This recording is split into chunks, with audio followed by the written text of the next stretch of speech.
앞이랑 뒤가 양쪽으로 고정이 되면 이런 부분에서 부작용 자체가 확 많이 주는 거를 알 수가 있었어요. 간혹 가다가 핀의 고정력이라든지 혹은 핀 자체가 불량이어서 핀이 깨지는 경우도 발생할 수가 있어요.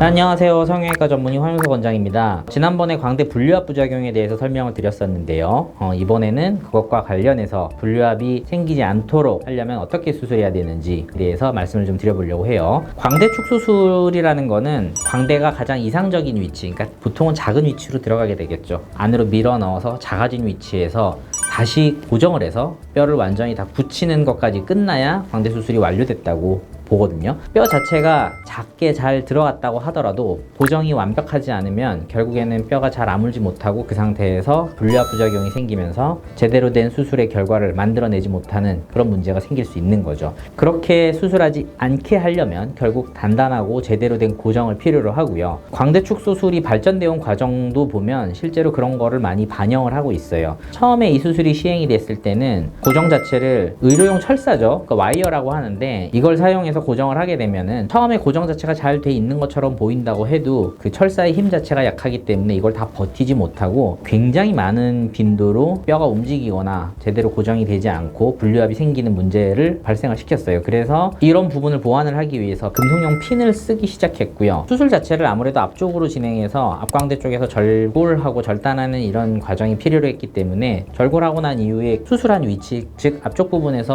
핀을 고정을 해서 고정력을 유지를 하고 뼈를 붙이는 형태로 수술이 시행이 됐었어요. 근데 이제 결국에는 이제 광대라는 거는 앞뒤가 다 연결이 돼 있는 구조였었는데 이거를 앞만 고정하게 되면 고정력 자체가 약할 수밖에 없겠죠. 그래서 사람들이 생각해낸 게 뒷고정이고 앞이랑 뒤가 양쪽으로 고정이 되면 당연한 소리인데 힘을 양쪽으로 분산시켜 주기 때문에 이런 부분에서 부작용 자체가 확 많이 주는 거를 알 수가 있었어요. 제가 초창기에 이 광대 수술을 시행을 할 때도 앞과 뒤가 다 완전히 고정되지 않으면은 이 광대의 안정성을 만들어낼 수 없다고 생각했기 때문에 저는 수술을 처음 시작할 때부터 뒷고정을 꼭 해야 된다고 생각했었고 해왔었거든요. 개인적으로 제가 분류압 부작용을 그렇게 많이 겪지는 않았었는데 아마도 뒷고정을 그렇게 잘 했기 때문에 그러지 않았나 라고 생각을 하고 있고요. 자, 이렇게 앞뒤를 고정했을 때 대부분의 경우에는 별 문제가 생기지를 않더라고요. 근데 앞광대 쪽에도 뼈가 약한 경우도 있고 간혹 가다가 핀의 고정력이라든지 혹은 핀 자체가 불량이어서 핀이 깨지는 경우도 발생할 수가 있어요.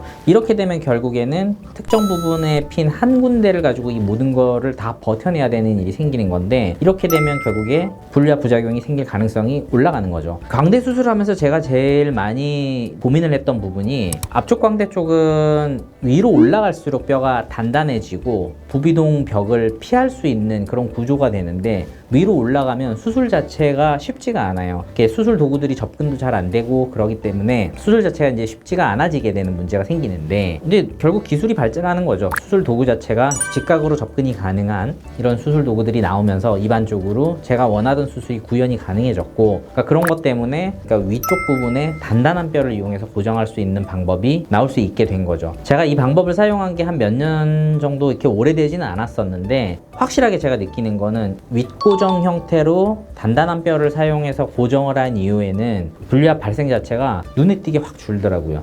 그러니까 아마 여러 가지 이유가 있을 텐데 일단 고정 자체가 3중으로 되면 셋 중 어느 하나가 문제가 생기더라도 나머지 2개를 가지고 그 부족한 부분을 메꿔가면서 뼈가 아물어갈 수 있는 시간을 버텨준다는 거, 그거랑 제일 단단한 뼈죠. 결국에는 이제 45도 광대 쪽에 있는 가장 단단한 뼈를 사용해서 효과적으로 고정을 만들어낼 수 있다는 거, 그 부분 때문에 아무래도 윗고정을 썼을 때 이런 부분에서 현격한 차이를 만들어내지 않나 라고 개인적으로 생각을 합니다.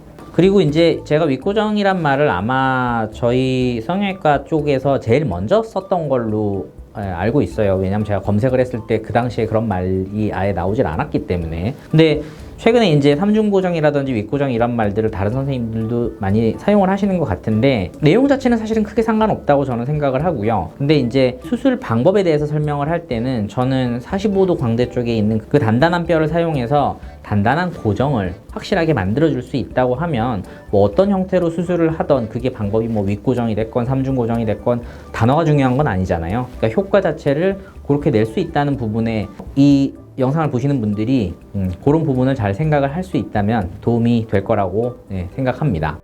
자, 오늘은 윤곽수술 윗고정이 어떤 수술인지, 고정이 어떻게 변해갖고 왔는지 그런 부분에 대해서 설명을 드렸고요. 다음번에 좀 더 재밌고 유익한 주제로 찾아올 수 있도록 하겠습니다. 자, 좋아요, 구독 잊지 마시고 다음 시간에 다시 뵐게요. 감사합니다.